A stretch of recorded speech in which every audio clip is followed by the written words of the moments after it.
Madame la présidente, monsieur le ministre, madame et monsieur les présidents de commission, mes chers collègues, le sommet de jeudi et vendredi constituera le dernier Conseil européen ordinaire avant les élections des 6 au 9 juin prochains, qui pourraient voir, nous le savons tous, une poussée des populistes au Parlement européen. Dans ce contexte, le Conseil européen, qui définit les grands axes de la politique de l'Union européenne, doit poursuivre son action au service de tous les Européens pour la paix, la sécurité et la prospérité de notre continent. Comme l'a rappelé le président de la République, la situation évolue en Ukraine à grande vitesse et pas dans le bon sens. C'est pourquoi l'adoption par le Sénat et l'Assemblée nationale de l'accord de sécurité entre la France et l'Ukraine la semaine dernière était un acte fondamental. C'est pourquoi aussi l'action de l'Europe est indispensable. La passivité n'est plus de mise. On ne peut pas se contenter de ne pas agir. Ces 2 dernières années, l'Union européenne et les États européens ont fourni un soutien financier et militaire qu'on n'avait jamais vu auparavant accordé à un autre État européen. Il faut quand même le souligner. On a l'impression que rien ne se passe. Dernièrement, la rencontre en format Weimar entre le président de la République française, le chancelier allemand et le Premier ministre polonais a permis de réaffirmer un soutien indéfectible. De même, les déclarations appelant à une industrie européenne de la défense capable de produire enfin à grande échelle vont dans le bon sens. Je salue ces efforts, mais l'évolution de la situation en appelle d'autres, notre destin étant intrinsèquement lié à celui de l'Ukraine.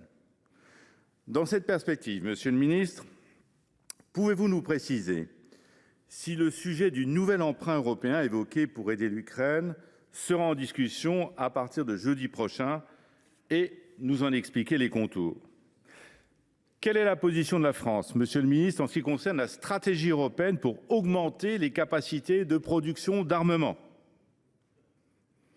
Plus largement, comment la France compte-t-elle faire la différence pour enfin œuvrer activement à la mise en place d'une défense européenne?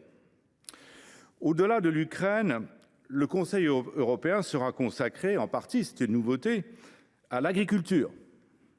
C'est très rare. Je ne peux que m'en réjouir parce que l'Europe, ce n'est pas seulement le charbon et l'acier, ça a commencé par ça, mais c'est la politique agricole commune. C'est le cœur de l'Europe. Et c'est aussi une question de souveraineté de l'Europe. Je salue le courage des agriculteurs européens qui chaque jour nous nourrissent. On oublie que c'est compliqué de nous nourrir. Je sais que le gouvernement est à l'écoute et très engagé. L'Europe semble avoir entendu la détresse du monde agricole, pas seulement français, européen, puisque la Commission a proposé vendredi dernier une évolution des règles de la PAC.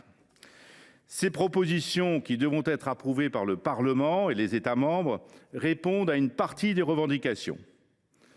Elles allègent la charge administrative et notamment, elles revoient le principe de conditionnalité des aides directes. C'est important. Dans ce contexte, monsieur le ministre, qu'allez-vous porter durant ce Conseil sur ce sujet? La simplification des normes, des règles administratives est cohérente. Mais quid de certaines règles de la PAC et de la révision de la stratégie de la ferme à la fourchette, qui préoccupe fortement nos agriculteurs? Enfin, monsieur le ministre, ça a été évoqué à plusieurs reprises, la question de l'élargissement en Europe ne peut pas être décorrélée d'une réflexion poussée sur l'approfondissement du projet européen et les réformes nécessaires pour y parvenir. Pouvez-vous nous en dire un peu plus sur ce sujet? Merci, cher collègue. Monsieur le ministre.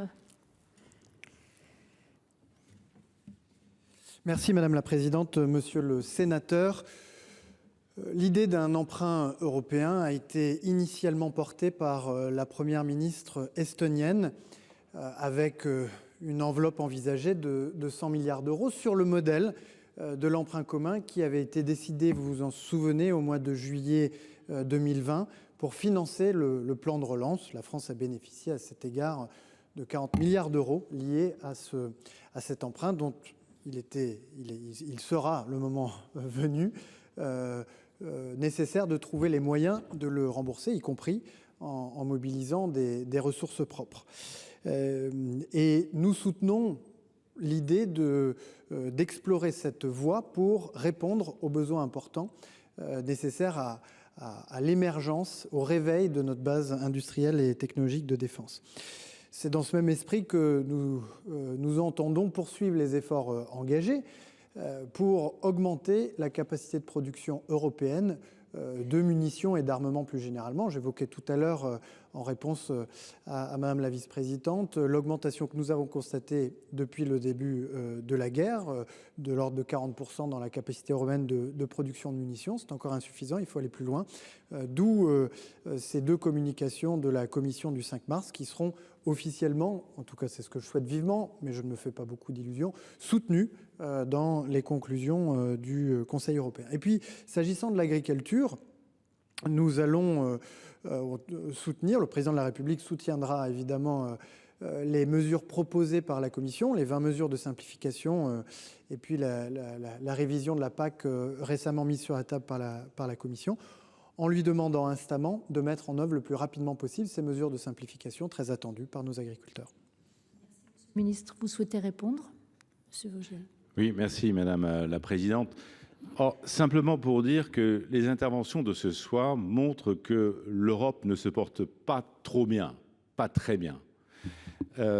D'où l'importance d'ailleurs du débat qui a lieu aujourd'hui. Et je crois que je ne suis pas entièrement pessimiste à ce sujet parce que c'est dans les moments les plus difficiles, les moments de crise, que l'Europe a fait les plus grands progrès. Et donc je crois qu'il faut que ce qui se dit ce soir ne se cantonne pas au plan des principes, mais se concrétise. Le problème de l'Europe, c'est que les affirmations souvent ne sont pas suivies des faits. Et la France a un rôle essentiel à jouer dans ce domaine. Et c'est pour ça que, Monsieur le Ministre, nous vous faisons confiance pour porter la voix de la France dans ce Conseil européen.